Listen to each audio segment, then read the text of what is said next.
Hi, Nary Baptist. It's Dan here from YWAM up in Townsville. I'm so excited to share an update on the last 12 months. They've been incredible, they've been challenging, but absolutely amazing. And God is always good, of course. If I share all the stories, I won't get through it. So let me just share a couple of them. We've had to change a lot of what we do and how we do it. We've seen our staff and student numbers drop significantly to where instead of having 200 students, we're getting about 20 or 30 through over the last 12 months, and staff, instead of being 20 to 30, probably about 5 or 10 have joined in the last 12 months. So that's forced us to change what we do, but God has guided us through all of that. And so one of the most incredible things that we've seen come out of the last 12 months has been an opportunity to open up our center here in Townsville to young women that are experiencing domestic violence and homelessness, and offer what's called transitional housing. So we have a partnership with a local agency that will bring girls from those situations to stay here at YWAM. And as they're here, they're also working to try and find training or try and find work, and then also to try and find more permanent housing. But in the meantime, they have a safe community to be a part of, where the young women that live here are living alongside of them and mentoring them. And there's been some absolutely incredible connections that have come out of that new program, which has only taken place in the last kind of 6 or so months. It's been absolutely amazing.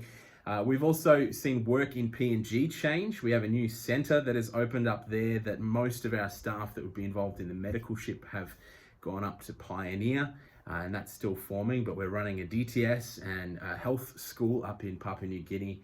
But for me here in the radio, it has been an exciting 12 months where we've seen more volunteers available from other ministry areas. And so we've now got to the point where we have announcers on air around the clock during the weekdays and from 6 to 6 on the weekends, which just brings more company and encouragement to the people of Townsville that are tuning in.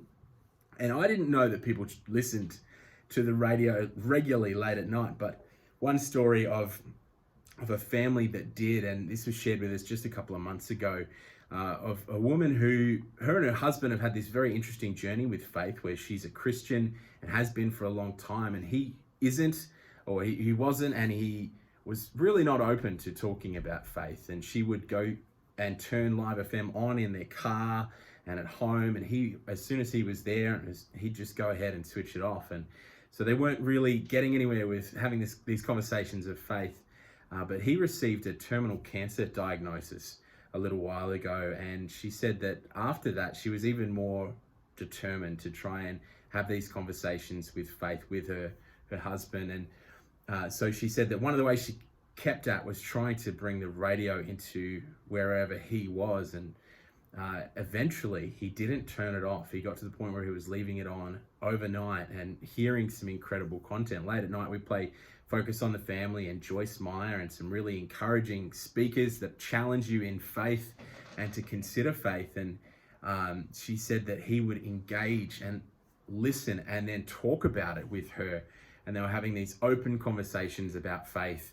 And then in the last couple of weeks that he was alive, he was making contact with friends and family that had become estranged from him, and he was making amends with them due to what he was hearing on Live FM, and just this feeling of needing to get things right with the people in his life. And she and her family strongly believe that he did become a Christian in the last little while, in his last couple of days, and said that a huge reason for that was that he was open to faith, that he was able to hear what he heard on Live FM. And for me, I get on and I share some stories, I share jokes, we have fun, we talk about faith, but I don't get up and preach so much. But God connects the right people at just the right time to hear exactly what they need. And that's what you're a part of in supporting what we do.